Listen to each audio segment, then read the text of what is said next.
Hello students, स्वागत है आपका मैथ्स 1 के इस फोर्थ चैप्टर में जिसका नाम है फाइनेंशियल प्लानिंग। ये चैप्टर ओल्ड 10th में बिल्कुल भी नहीं था, लेकिन मुझे बहुत अच्छा लगता है कि हमारे स्टेट ने इस चैप्टर को हमारे सिलेबस में रख दिया है। कुछ स्टूडेंट्स का ऐसा मानना था कि क्यों ये ला दिया, इसका हमें क्या यूज़ है, बट प्रैक्टिकल स्टूडेंट्स ये बहुत अच्छा डिसीजन है कि बोर्ड ने ऐसे चैप्टर को 10th में लाके रख दिया है। देखो, ये बात जरूरी है कि हमारे देश में क्या सिस्टम चलती है इसका एटलीस्ट 1% नॉलेज तो हमें as a student 10th standard में जरूर होना चाहिए। और ये तो हमारी इकोनॉमी के बारे में बात करता है, रिगार्डिंग जीएसटी, टैक्सेशन कैसा है, शेयर मार्केट कैसे काम करता है। So regarding all this things की आप अभी से कुछ ये डोमेन में सोचना चालू कर सकते हो कि ये इसमें हम और पढ़ाई कैसे कर सकते हैं। आप में से कोई साइंस लेगा, आर्ट्स लेगा और कोई कॉमर्स ले लेगा, तो लेकिन उसके साथ साथ शेयर मार्केट की पढ़ाई या फिर टैक्सेशन की पढ़ाई करना अगर आपको अच्छा लगे तो आप उसके साथ तो आप अपने नॉर्मल ग्रेजुएशन के साथ साइड बाय साइड इसकी पढ़ाई भी कर सकते हो, क्योंकि ये दो टॉपिक बहुत ज़्यादा प्रैक्टिकल है।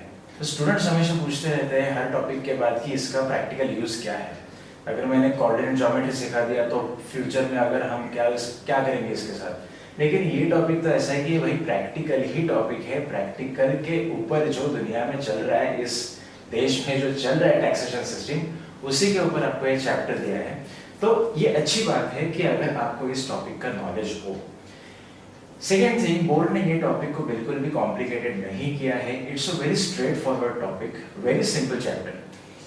पहला पार्ट है total in their way have 4 practice set. जो पहला पार्ट है 2 प्रैक्टिस सेट का, वो जीएसटी के ऊपर डिपेंड है। उसमें से भी पहला प्रैक्टिस सेट ये है 4.1। It's only talks about GST, CGST और एसजीएसटी के नॉर्मल कैलकुलेशंस कैसे होते हैं एज पर मार्क प्राइस। अगर हम शॉप में जाएंगे और उसके ऊपर मार्क प्राइस है कुछ तो 20,000 और उसके ऊपर अगर 18% जीएसटी है, तो नॉर्मल परसेंटेज जैसे हम निकालते हैं कि 20,000 पे 18% कितना रहेगा, तो उसका सीजीएसटी और एसजीएसटी कितना रहेगा। ये नॉर्मल कैलकुलेशंस होते हैं जो हम पढ़ेंगे 4.1 में। 4.2 में हम पढ़ेंगे कि ट्रेडिंग चेन में जीएसटी कैसे लगता है। मतलब हम कस्टमर से और मैन्युफैक्चरर है एक तीसरा बंदा, मैन्युफैक्चरर से वो चीज आएगी होलसेलर के पास, होलसेलर से वो जाएगी रिटेलर के पास, रिटेलर से हमारे पास आएगी। तो इस चेन में जीएसटी कैसे रोल प्ले करता है। और मैन्युफैक्चरर से अगर हम डायरेक्टली खरीदे, एक प्रैक्टिकल एग्जांपल, मैन्युफैक्चरर से अगर हम डायरेक्टली खरीदे तो थोड़े कम प्राइस में मिलता है, होलसेलर से और ज्यादा प्राइस, और रिटेलर से वो वही प्रोडक्ट और थोड़ा ज्यादा प्राइस में बिकता है। क्यों? क्योंकि उसमें टैक्सेशन सिस्टम लग जाता है। ये 2 इंटरेस्टिंग पार्ट 4.1 और 4.2 में पढ़ने के बाद हम चलते हैं शेयर्स के ऊपर। तो ये चैप्टर हमें 4.3 में जब लेके जाता है, देन एक्चुअल जीएसटी का वहां पे कोई रिलेशन नहीं है। We are directly talking about shares. तो प्रीमियम शेयर्स कब होते हैं, डिस्काउंटेड शेयर्स कैसे होते हैं, शेयर्स एट पार क्या होता है, रेट ऑफ रिटर्न कैसे निकाले, उसके ऊपर डिविडेंड कैसे लगता है, ये चीजों का हम पढ़ेंगे शेयर्स में। और रही बात 4.4 की, then it talks about brokerage. तो ब्रोकरेज मतलब मैं और शेयर मार्केट, इसमें डायरेक्ट कनेक्शन नहीं होता, बीच में होते हैं एजेंट्स, चाहे वो बैंक हो या चाहे कोई प्राइवेट इंस्टीट्यूशन हो फाइनेंशियल। तो वो एज अ ब्रोकरिंग का काम करते हैं, जो शेयर मार्केट और मुझ में मिडिल मैन का काम करते हैं। तो शेयर से परचेस मुझे करना है शेयर्स, तो पहले ब्रोकर से वो शेयर्स परचेस होंगे और फिर ब्रोकर मुझे हेल्प करेगा to purchase those. So broker रहेगा जो मुझे शेयर परचेस करने में या सेल करने में मदद करेगा, क्योंकि they are the authorities who have that authorised access in that share market. तो ब्रोकरेज मतलब कमीशन एक टाइप का बोल सकते हैं, जो हमें पे करना पड़ता है जब हम सेल करें या परचेस करें। तो बहुत ही सिंप्लीफाइड और एकदम ऐसे स्ट्रेट, किधर भी ऐसे कंफ्यूज हम नहीं होते, एक स्ट्रेट चैप्टर चलता है। चैप्टर का डिजाइन भी बहुत अच्छा है। इसके बाद जो प्रॉब्लम सेट है वो भी 2 पार्ट में डिवाइड किया है। This is the only chapter जिसमें 2 टाइप के प्रॉब्लम सेट है। बाकी सारे मैथ्स के चैप्टर में there is a single problem set, लेकिन इसमें 4A which talks about GST and 4b talks about shares. So it is very interesting guys. चलो देख लेते हैं थोड़ा थोड़ा. I am going to tell you in the exam point of view. तो ये टॉपिक बहुत गहरा है, बहुत डिटेल में जाता है, बट आप लोगों को एग्जाम पॉइंट ऑफ व्यू में कितना इंपॉर्टेंट है और एग्जाम पॉइंट ऑफ व्यू और मार्क्स पाने के लिए कितना याद रखना है, इतनी ही बातें मैं आपको बताऊंगा, तो आप भी कंफ्यूज नहीं हो जाएंगे. तो चलिए शुरुआत करते हैं एकदम बेसिक टॉपिक जो है जीएसटी और उसके 4.1 के बारे में.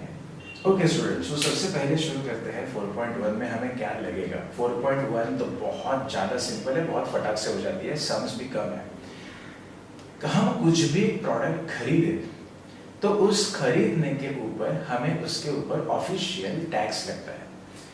पहले जीएसटी आने से पहले बहुत टाइप के टैक्स हुआ करते थे. नाउ मैन्युफैक्चरिंग सेक्टर्स और जो ट्रांजैक्शंस चलते हैं इन market, they are imposing only one type of tax, that is called as GST, that is goods and service tax. तो ये goods and service tax में सब कुछ आ गया, goods भी आ गया और services भी आ गए. goods और सर्विसेज दो ही यूनिट चलते हैं कोई भी इकोनॉमी में. एक कंपनी होती है जो मैन्युफैक्चरिंग करती है, एक कंपनी होती है जो सर्विसिंग देती है. हम लोग अगर डेल बोले, माइक्रोसॉफ्ट बोलेंगे, या फिर कोई भी कंपनी मोबाइल की ले ले, वो होती है goods manufacturing company. Services, Infosys का नाम आपने सुना होगा. इन्फोसिस का कोई ऐसा पर्टिकुलर प्रोडक्ट नहीं है मार्केट में, तो इन्फोसिस कौन सी कंपनी है, वो सर्विस सेक्टर की कंपनी है. टीसीएस नाम सुना है आपने, टाटा कंसल्टेंसी सर्विसेज. तो कुछ सेक्टर्स में कंपनी होती है वो सर्विस प्रोवाइड करती है, और दूसरा सेक्टर होता है गुड्स. तो ये जो नाम दिया है that is a perfect name, goods and service tax. अगर आप गुड्स बेच रहे हो या फिर आप कोई प्रोडक्ट को सर्विस दे रहे हो तो आपके ऊपर जो टैक्स इंपोज होगा that is goods and service tax. GST distribute होता है दो पार्ट्स में, एक है सीजीएसटी, दूसरा है एसजीएसटी. सीजीएसटी मतलब central goods and service tax, SGST मतलब state goods and service tax. मतलब मान लो फॉर एग्जांपल अगर जीएसटी है 18%, अगर जीएसटी है 18% तो उसका आधा दैट मींस 9% हो जाता है सीजीएसटी और 9% हो जाता है SGST. As the name suggest, this contribution is along with the central government and this contribution is along with the state government.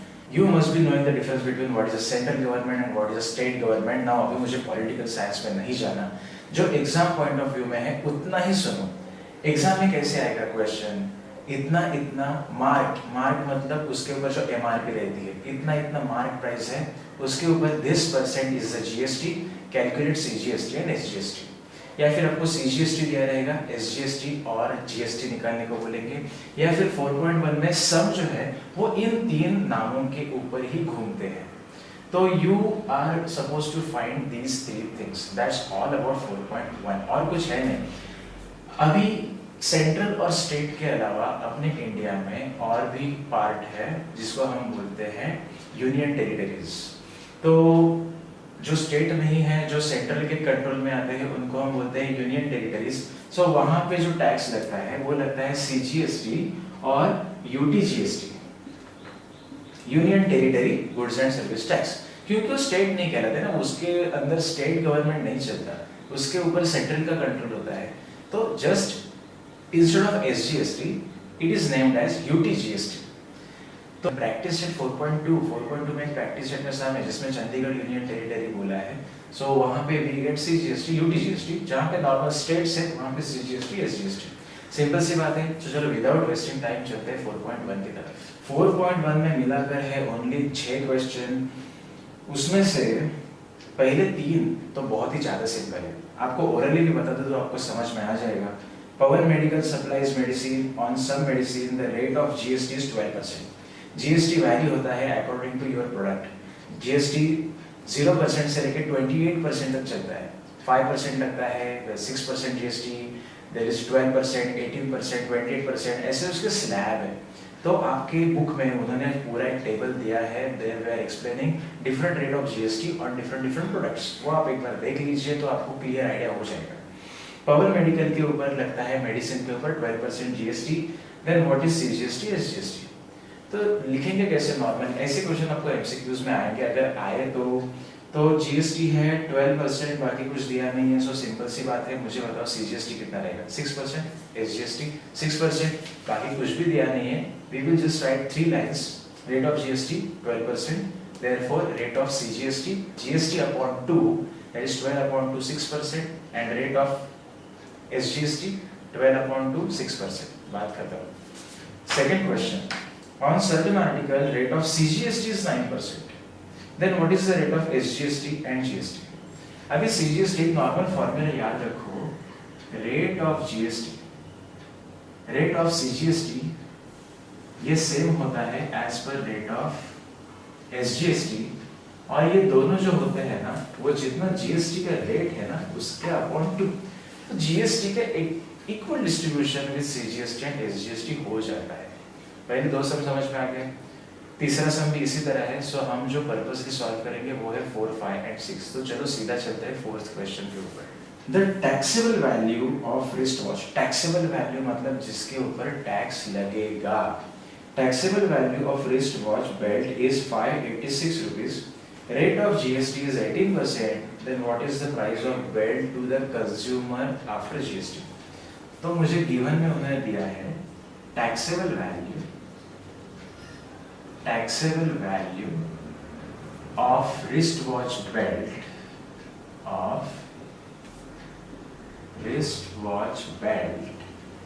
जो है ₹586। टैक्सेबल वैल्यू मतलब उसके ऊपर टैक्स लगेगा, ये अमाउंट के ऊपर टैक्स लगेगा, जो है जीएसटी है 18%। सो रेट ऑफ जीएसटी जो हो जाता है वो है 18%। देयरफॉर क्या हो जाएगा यहाँ पे, वैल्यू ऑफ जीएसटी, रेट बोलते हैं तब वो परसेंटेज में रहता है, वैल्यू ऑफ जीएसटी बोलेंगे then we are actually calculating the GST. 586 के ऊपर 18%। Now when you are doing GST हमें परसेंटेज में काम करना पड़ेगा, so you have to good in dealing with percentage and multiplication division। अगर आप इसका वैल्यू निकालोगे तो it comes ₹105.48। Be careful regarding your divisions, decimal points and all the things।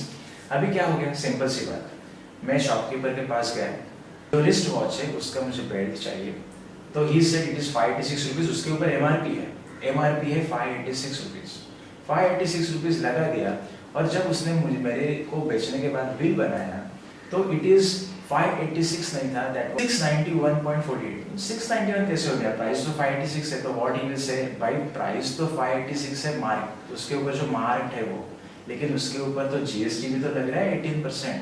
तो whenever you purchase anything और आपको जब ऑफिशियल उसका बिल मिलता है तो उसके ऊपर सेपरेटली उन्होंने जीएसटी मेंशन किया हुआ रहता है। So whenever you purchase something, you will have to pay GST for that product and you purchase that product with paying GST to that shopkeeper। Okay, तो मुझे कोई चीज चाहिए तो मुझे उसके लिए उसका जीएसटी भरना पड़ेगा जो उसके ऊपर इम्पोज्ड है। Therefore, final price with GST ये हो जाती है 586 plus 105.48, टोटल आती है ₹691.48।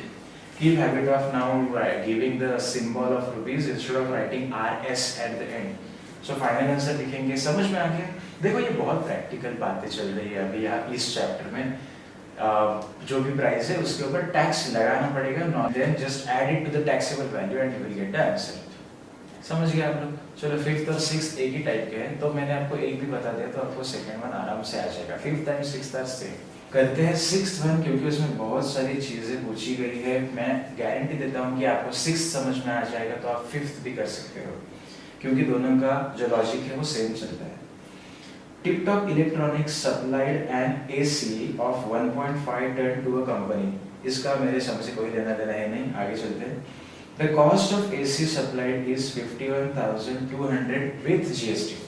So यहाँ पे मुझे इंफॉर्मेशन दिया है cost of AC with GST along with GST जो है ₹51,200।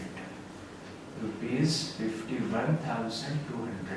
देखो इसको हम टैक्सेबल वैल्यू नहीं बोलेंगे, टैक्सेबल वैल्यू जो होता है जिसके ऊपर अभी जीएसटी लगना बाकी है, तो वो होता है टैक्सेबल वैल्यू। इधर मुझे जीएसटी इंक्लूड करके ही दे दिया है उन्होंने कि इतना कॉस्ट है विथ जीएसटी। आगे देखो, the rate of CGST on AC is 14%, ठीक है। देन फाइंड द अमाउंट, नीचे उन्होंने 6 क्वेश्चन पूछे हैं। रेट ऑफ एसजीएसटी निकालो, रेट ऑफ जीएसटी निकालो, टैक्सेबल वैल्यू ऑफ एसी निकालो, total amount of GST, amount in CGST, amount of SGST. देखो सबसे पहली बात, अगर ये एसी की प्राइस जीएसटी के साथ है तो सबसे पहले मुझे ये निकालना पड़ेगा कि जीएसटी लगने से पहले इसकी प्राइस क्या होगी। सिंपल सी बात है। तो उन्होंने मुझे सीजीएसटी देके रखा है 14%, तो रेट ऑफ सीजीएसटी जो है वो है 14%। इसका मतलब साफ है कि जीएसटी कितना रहेगा 28%, क्योंकि सीजीएसटी है 14%। देयरफॉर रेट ऑफ एसजीएसटी जो है, एसजीएसटी का रेट वो भी हो जाएगा 14%, और रेट ऑफ जीएसटी है, रेट ऑफ जीएसटी जो होता है rate of CGST into 2, rate of CGST into 2 वो हो जाएगा 28%. So rate of GST will be 28%. ये भी क्वेश्चन पूछे है ना उन्होंने, rate of CGST, rate of GST. तो ये मिल गया मुझे पहले वाले का आंसर, ये मिल गया मुझे दूसरे वाले का आंसर। तो रेट ऑफ सीजीएसटी जो दिया था उतना ही होता है एसजीएसटी, और उसके डबल होता है जीएसटी। समझ में आ गया? अभी थर्ड क्वेश्चन है टैक्सेबल वैल्यू। ये बहुत अच्छे से समझ लो, ताकि कभी भी आपको मार्क प्राइस नहीं दिया रहेगा और सीधा आपको प्राइस दिया रहेगा जिसमें जीएसटी इंक्लूडेड है, तो उसमें से जीएसटी को बाहर कैसे निकालें, इसका एक सिंपल तरीका है, सुन लो। ऐसे नहीं करने का हाँ कि 51,200 पर 28% लगाओ और माइनस कर दो, ये लॉजिक नहीं चलेगा यहाँ पे। देखो सिंपल सी बात है, 150 रुपीज के ऊपर टैक्स लगा, मान लो 10%, तो 10% अगर टैक्स लगता है उसके ऊपर, तो 150 का 10% होता है 15 रुपीज। तो 150 के ऊपर टैक्स लगने के बाद उसकी वैल्यू हो जाएगी 165। ओके, तो इसका मतलब ये नहीं है कि मुझे जब 165 दिया है तो मैं इसका 10% माइनस करूं। 150 का 10% 15 रुपीज जो उसमें ऐड हुआ है, लेकिन 165 का 10% इज 16.5। तो 150 में 16.5 नहीं ऐड हुआ है, 150 में 15 रुपीज ऐड हुआ है। तो उल्टी प्रोसीजर काम नहीं करेगी कि इसमें 10% ऐड हुआ है तो ये वैल्यू से 10% माइनस करेंगे तो ये मिलेगी, नहीं नहीं। लॉजिक क्या है, 51,200 में से टैक्स को बाहर निकालना है। तो प्रोसीजर अभी ठंडे दिमाग से सुनो। इफ mark price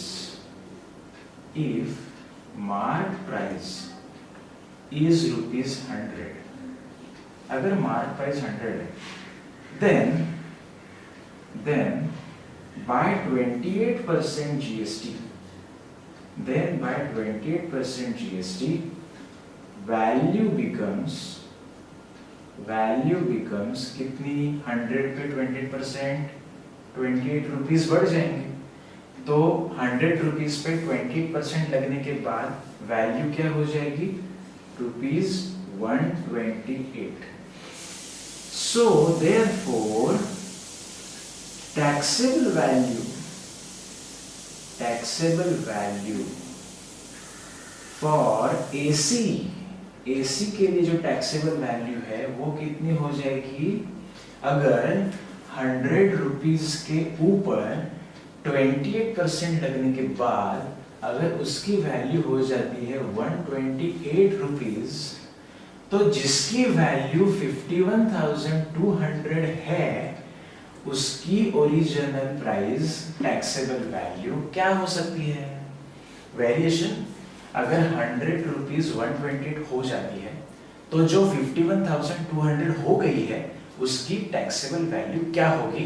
तो अगर आप यहाँ पे x कंसीडर करोगे तो उसकी वैल्यू क्या आ जाएगी 51,200 इंटू 100 अपॉन 128। और यही लॉजिक काम करेगा हर बार हर जगह जब आपको जीएसटी के साथ प्राइस दिया है। फिफ्थ में भी यही करना है, इसलिए आपको ये समझ में आ गया तो फिफ्थ आप खुद से ट्राई करो, आपको आ जाएगा। सो टैक्सेबल वैल्यू क्या हो जाएगी एसी के लिए 51,200 इंटू 100 अपॉन 128। आसान है, सिंपल है। अभी इसको आप डिवाइड करो तो आपको मिलेगी टैक्सेबल वैल्यू ऑफ एसी। इसको सॉल्व करने के बाद आपको आंसर आना चाहिए ₹40,000, ₹40,000। ये आंसर मिल गया मुझे। कौन सा क्वेश्चन है? This is question number 3, taxable value जो मिल गई मुझे यहाँ पे। तो 3 क्वेश्चन के आंसर समझ में आ गए। अभी अगला काम सिंपल है, उन्होंने पूछा है जीएसटी से जीएसटी एसजीएसटी की अमाउंट निकालो। तो ठीक है, निकाल लेते हैं। वैल्यू और amount of GST, value of GST is equal to 28% है ना, तो 40,000 पे 28%, या फिर सिंपल सी बात, ये विथ टैक्स है वो विदाउट टैक्स है, उन दोनों को माइनस करो। तो परसेंटेज निकालने का अगर आपको टेंशन नहीं चाहिए तो टैक्सेबल वैल्यू भी मालूम है, विथ टैक्स भी मालूम है, माइनस करोगे तो कितना टैक्स लगा है समझ में आ जाएगा। तो आप दोनों में से कोई भी एक इंप्लीमेंट कर सकते हो, सिंपल सी बात है। Total value minus taxable value 40 और 51,200, डिफरेंस है 11,200। ठीक है, तो आपको ये मिल गया जीएसटी का वैल्यू। जीएसटी ऐसे भी मिल सकता है, जो टैक्सेबल वैल्यू है उसके ऊपर 28% लगेगा। सो 40,000 के ऊपर 28% अगर आप निकालोगे, उसी का आंसर भी 11,200 ही आएगा। तो यू कैन यूज एनी। अगर आपको ये परसेंटेज डिवीजन मल्टीप्लिकेशन नहीं चाहिए तो ये बहुत सिंपल है। टोटल कॉस्ट दिया है, टैक्सेबल वैल्यू मिल गया है, दोनों को सब्ट्रैक्ट करने के बाद ये जो एडिशनल कॉस्ट लगा और ये वैल्यू मिल गई, ये हो जाती है मेरी टैक्स जीएसटी। तो इसकी जरूरत नहीं पड़ेगी। 51,200 minus 40,000, this is value of GST. Therefore, value of or amount of GST is equal to ₹11,200. तो बच्चों CGST SGST कितना हो जाएगा? उसके half. Amount of CGST and amount of SGST, दोनों सेम है ना। Amount of CGST and amount of SGST is nothing but GST upon 2। तो GST कितना है? 11,200 अपॉन 2, जो कि हो जाता है ₹5,600। तो सारे पांचों क्वेश्चन के 6 क्वेश्चन के आंसर मिल गए। एक बार अगर नहीं समझ में आ गया हो तो फिर से रिपीट करके देखो। It is not that hard, इतना डिफिकल्ट नहीं है। पहला प्रैक्टिस सेट यहीं पे खत्म होता है। This first practice set is only dealing with GST, CGST, SGST, taxable value. आप कुछ खरीद रहे हो तो उसके ऊपर आपको टैक्स कैसे लगेगा, इसका कैलकुलेशन इज नथिंग बट 4.1। बहुत ही आसान है। आप एक दो बार प्रैक्टिस करो, ये लॉजिक फिर से समझ लो, धीरे से देखो, you will come to know. 4.1 clear है। अभी चलते हैं ट्रेडिंग चेन, दैट इज 4.2, उसका लॉजिक देख लेते हैं। तो चलो अभी जीएसटी का सेकंड कंसेप्ट सीख लेते हैं, जीएसटी ट्रेडिंग चेन। बहुत प्रैक्टिकल कंसेप्ट है ये। आपको अगर समझ में आ गया तो बहुत ज्यादा इंटरेस्टिंग लगेगा, you will enjoy this topic. देखो अभी नॉर्मली हमें प्रोडक्ट कैसे मिलते हैं? अगर आप किसी मैन्युफैक्चरिंग यूनिट के ही नजदीक किधर हो और सीधा आपने उस फैक्ट्री में बन रही चीज को फैक्ट्री के बाहर ही किधर से खरीद लिया, तो आपको मैन्युफैक्चरर से सीधा कस्टमर रिलेशन मिलेगा। तो you will find the price is very less and affordable. जब ये मैन्युफैक्चरर अपना जो प्रोडक्ट है वो भेजेगा होलसेलर के पास, मतलब जब वो मॉल्स में आ जाता है या फिर जब वो किसी बड़े शॉप में आ जाता है जहाँ से और रिटेलर्स खरीद रहे हैं, छोटे छोटे शॉपकीपर्स खरीद रहे हैं, तो अगर आप होलसेलर से वो खरीद रहे हो तो आपको लगेगा कि थोड़ा उसमें प्राइस ज़्यादा हो गया है। अगर होलसेलर से वो आता है नॉर्मल लोकल शॉप्स में, तो अगर आप वहाँ से खरीदोगे तो आपके समझ में ये आ जाएगा कि इसमें और थोड़ा प्राइस बढ़ गया है। ऐसे क्यों होता है?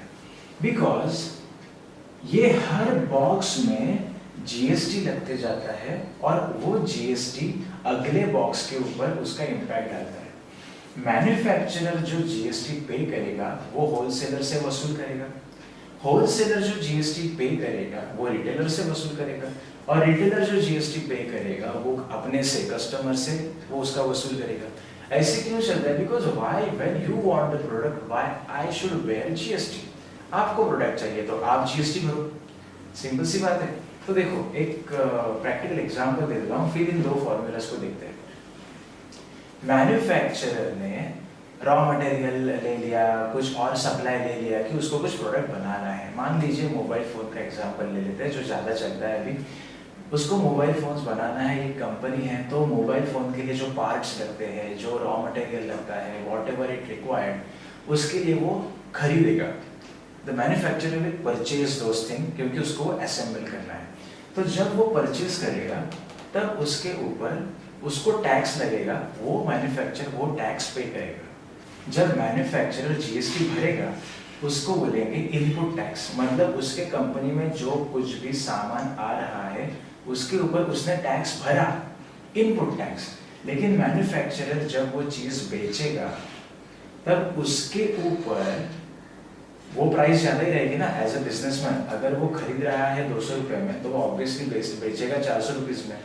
200 रुपए में खरीद के 100 रुपए में तो कोई नहीं बेचता इस दुनिया में। So when he is selling for 400 rupees, तो 400 रुपीज के ऊपर ये उससे जीएसटी होलसेलर से मैन्युफैक्चरर के पास ले लेगा। तो ये सब कैसे चलता है ये आप एग्जाम्पल में समझ लो, नहीं तो आपको कंफ्यूजन हो जाएगा। तो एक जीएसटी पेएबल कंसेप्ट है। जीएसटी पेएबल मतलब आउटपुट टैक्स जो है minus input tax credit. Input tax credit मतलब इनपुट टैक्स जब वो पे करता है कोई भी यूनिट, तब आउटपुट टैक्स में से उसको माइनस करना है। एक प्रैक्टिकल एग्जांपल दे देता तो आपको समझ में आ जाएगा। अगर परचेस करते समय मैन्युफैक्चरर ने गवर्नमेंट को दे दिए 200 रुपए टैक्स के, जो जीएसटी लगा 200 रुपीज। जब मैन्युफैक्चरर ने होलसेलर को बेचा कि भाई ये मेरा प्रोडक्ट ले, और ऑब्वियसली प्रॉफिट तो निकालेगा, तो वो ज्यादा प्राइस के ऊपर ज्यादा जीएसटी लग गया और मैन्युफैक्चरर के पास जमा हो गए 250 रुपीज। तो जीएसटी पेएबल कितना हो जाता है मैन्युफैक्चरर के लिए? देखो एक सिंपल सी बात है, आई एम द मैन्युफैक्चरर, मैंने रॉ मटेरियल इंपोर्ट किया, उसके ऊपर मैंने जीएसटी भरा 200 रुपया, वो सीधा जमा हो गया गवर्नमेंट के पास। टैक्स है वो गवर्नमेंट का पैसा है, 200 रुपया जमा हो गया गवर्नमेंट के पास। फिर मैंने मेरे बाजू वाले बंदे को वो प्रोडक्ट बेच दिया कुछ ज़्यादा प्राइस में, जिससे मुझे मिले 250 रुपीज़। 250 रुपीज़ क्या मिला? टैक्स मिला उस बंदे से। अभी गवर्नमेंट आएगी मेरे पास, वो बोलेगी तूने उस बंदे से 250 रुपीज़ टैक्स कलेक्ट किया है। टैक्स होता है गवर्नमेंट का पैसा, तो वो 250 रुपीज़ निकाल। तो मैं क्या बोलूँगा? देखो भाई, जब मैंने प्रोडक्ट के लिए कुछ सामान खरीदा तब मैंने ऑलरेडी आपको 200 रुपया दिया हुआ है। अभी जब मैं आपका 200 रुपया उसमें लगा के उसको प्रोडक्ट बेच रहा हूँ और उससे 250 रुपीज़ अगर मैं जीएसटी ले रहा हूँ, तो वो 250 रुपीज़ में से 200 रुपीज़ मैंने आपको ऑलरेडी जीएसटी पे किया है इनपुट टैक्स में। तो वो 200 रुपीज़ क्रेडिट हो जाएंगे, तो 250 में से 200 क्रेडिट हो जाएंगे। तो नेक्स्ट साइकिल में मैन्युफैक्चरर को कितना पैसा देना होगा? सिर्फ 50 रुपया देना होगा। आपको बात समझ में आ रही है? इनपुट टैक्स तो वो बंदा पे करेगा, लेकिन जब वो चीज़ बेचेगा तब उसके ऊपर जो जीएसटी वो रिसीव करेगा वो पूरा का पूरा गवर्नमेंट को नहीं देना है। इनपुट टैक्स जो ऑलरेडी भरा हुआ है वो क्रेडिट करके, मतलब वो काउंट करके आउटपुट टैक्स में से माइनस करना है। बाउंसर गया क्या? एक काम करते हैं, एग्जाम्पल ले लेते हैं, समझ में आ जाएगा। फर्स्ट क्वेश्चन देखो, Chetna stores paid total GST 1,05,000 at the time of purchase. Purchase के टाइम होने वाली जीएसटी ये होती है इनपुट टैक्स। सेल के समय हम लेते हैं जीएसटी, उसको बोलते हैं आउटपुट टैक्स। तो GST paid eight the time of purchase, GST paid, अभी आपको क्लियर हो जाएगा। जो मैंने अभी इतना बोला वो अभी आपको यहाँ पे क्लियर हो जाएगा। GST paid during purchase, GST paid during purchase जिसको हम बोलते हैं इनपुट टैक्स, ये हो जाएगा इनपुट टैक्स। ये है ₹1,05,000, ₹1,05,000। उसके कंपनी में इनपुट होते समय, परचेसिंग होते समय ये भरा हुआ टैक्स है चेतना स्टोर्स में। And GST collected, GST collected हमेशा ज्यादा होगा क्योंकि बिजनेस है, मैं ज्यादा प्राइस में बेचूंगा तो ज्यादा प्राइस के ऊपर लगने वाला जीएसटी की प्राइस भी ज्यादा होगी। GST collected, GST collected during sale, GST collected during sale ये हो जाता है ₹1,22,500, ₹1,22,500। अभी क्या गवर्नमेंट दोनों पैसा लेगी क्या चेतना स्टोर से? परचेस के समय तो ₹1,05,000 ले ही गया, तो सेल करने के बाद इतना बड़ा अमाउंट ले लेगी तो चेतना स्टोर के पास बचेगा क्या फिर? तो चेतना स्टोर क्या बोलेगी, मैंने परचेस करते समय इतनी अमाउंट दे दी ना, तो अभी मेरे सेल के बाद आप सिर्फ उसका डिफरेंस ले लो। तो एक्चुअल में Chetna store is going to pay the difference as a GST, तो वो होता है जीएसटी पेएबल। सो यहाँ पे इनपुट टैक्स क्रेडिट क्या हो जाएगा, आईटीसी की वैल्यू हो जाएगी ₹1,05,000। जो इनपुट टैक्स है उसको क्रेडिट करना है, और उसको क्रेडिट करने के बाद जीएसटी पेएबल मतलब मैन्युफैक्चरर को कितना जीएसटी देना है, वो सेल के बाद वो परचेस और सेल के जीएसटी का डिफरेंस होता है। Therefore, GST payable is equal to output tax minus ITC। तो ये हो जाएगा 1,22,500 minus 1,05,000 जो हो जाएगा ₹22,000। मैं परचेस के समय भी पूरा जीएसटी भरूं, मैं सेल के बाद भी पूरा जीएसटी भरूं, तो इसमें लॉस हो जाएगा मेरा। तो मैंने परचेस के टाइम पे जितना जीएसटी भर दिया है उसका डिफरेंस मेरे अगले इसमें आना चाहिए। तो I will pay only that particular GST जितना मैंने प्रॉफिट निकाला। तो इन शॉर्ट एक्चुअल प्राइस के ऊपर जीएसटी और जो प्रॉफिट लगाऊंगा मैं उस सिर्फ प्रॉफिट के ऊपर का जीएसटी फिर उसके बाद गवर्नमेंट के पास जाना चाहिए, ना कि पूरा अमाउंट। चलो एक और एग्जांपल देख लेते हैं। मैकेनिकली इतना याद रखो, परचेस के समय लगने वाले जीएसटी को बोलते हैं इनपुट टैक्स, सेल के टाइम पे जो जीएसटी कलेक्ट होता है उसको बोलते हैं आउटपुट टैक्स, इसको बोलते हैं आउटपुट टैक्स। तो जीएसटी पेएबल होता है आउटपुट टैक्स और इनपुट टैक्स का डिफरेंस। मैकेनिकली इतना याद रखो, अगर कुछ समझ में नहीं आ रहा है फिर भी I am trying but still आपको थोड़ा हेवी लग रहा है, तो सिंपल सी बात है, जीएसटी पेएबल मतलब output tax minus input tax. लेकिन उसको आईटीसी इसलिए बोलते हैं क्योंकि इनपुट टैक्स क्रेडिट करते हैं, हम लोग उसको कलेक्ट करते हैं, यूज करते हैं, that's why it is ITC credit. समझ में आ गया? चलो एक और सम देखते हैं। चलो देख लेते हैं sum number 3। Aamir enterprise purchase chocolate sauce bottles and paid GST 3800। तो परचेस के टाइम में उसने भरे जीएसटी, वो होती है इनपुट टैक्स। तो GST paid during purchase, GST paid दो पार्ट बना देते हैं क्योंकि सम थोड़ा बड़ा है। जीएसटी पेड ड्यूरिंग परचेस ये है ₹3800। फिर इसको क्या बोलते हैं, इसको बोलते हैं इनपुट टैक्स। उसके बाद he sold those bottles to Akbari Brothers and collected GST 4100. So GST collected during sale, sale के टाइम में जो जीएसटी कलेक्ट हुआ वो है ₹4100। इसको क्या बोलते हैं, सेलिंग के टाइम पे जो कलेक्ट होता है उसको बोलते हैं आउटपुट टैक्स। तो आमिर एंटरप्राइजेस ने पहले 3800 भर दिए, अब सेलिंग के बाद उसने जो जीएसटी कलेक्ट किया उसके ऊपर का सिर्फ वो डिफरेंस पे करेगा। तो जीएसटी पेएबल, ये जीएसटी पेएबल होता है आफ्टर सेल, हमेशा याद रखो। GST payable is output tax minus ITC. तो यहाँ पे आईटीसी है वो पहले लिख देते हैं, ITC बन जाता है यहाँ पे, जो इनपुट टैक्स है वही ITC है 3800। Therefore GST payable is equal to output tax minus ITC। तो वो हो जाता है 4100 माइनस 3800, वो हो जाएगा ₹300। सो यहाँ पे फाइनल आंसर कैसे लिखेंगे? Aamir enterprises will pay GST payable for Aamir enterprises is ₹300। ये हो गया आमिर एंटरप्राइज के लिए। अभी अकबरी ब्रदर्स का क्या है? अकबरी ब्रदर्स ने 4100 इसको दे दिए। अभी वो ट्रेडिंग चेन चल रहा है ना, तो जो आउटपुट टैक्स अमर के लिए है वो इनपुट टैक्स हो जाएगा अकबरी ब्रदर्स के लिए। तो GST पेड, अब यहाँ पे लिख सकते हैं for Akbari brothers,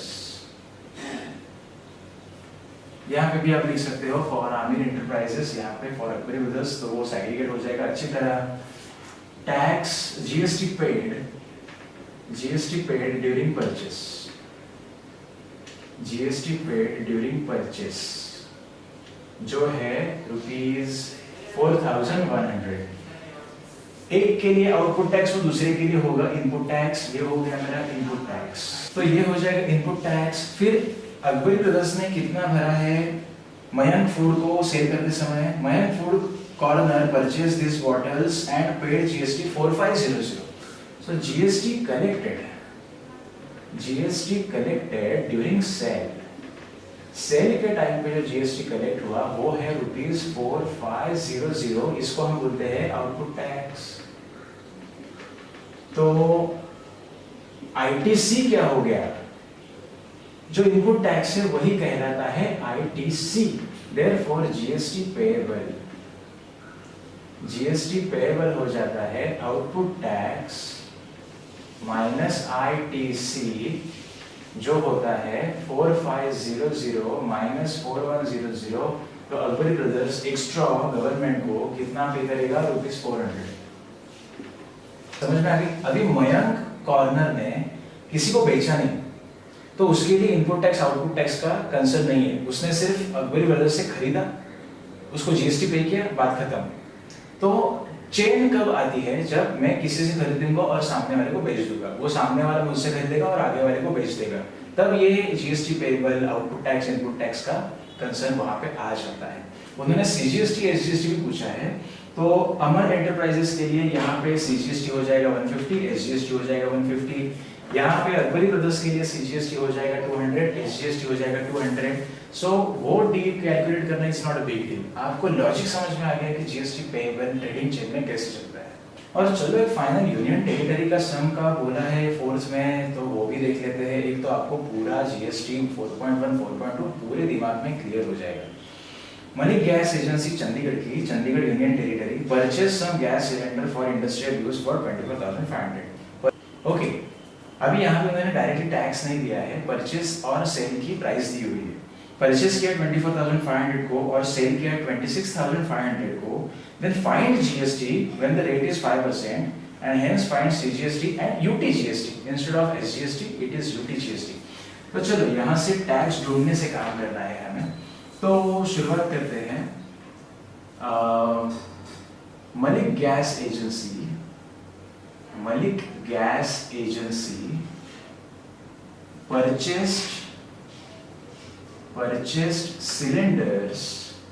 purchased cylinders for rupees कितना है? 24,500। Therefore rate of GST कितना है? Rate of GST है 5%।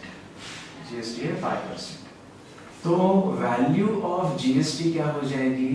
वैल्यू ऑफ GST और अमाउंट ऑफ GST 24,500 पे मलिक गैस एजेंसी 5% GST पे करेगी, जिसका आंसर आ जाता है ₹1225। ये क्या हो गया? परचेस के समय ये पे किया है ना, तो ये होता है इनपुट टैक्स।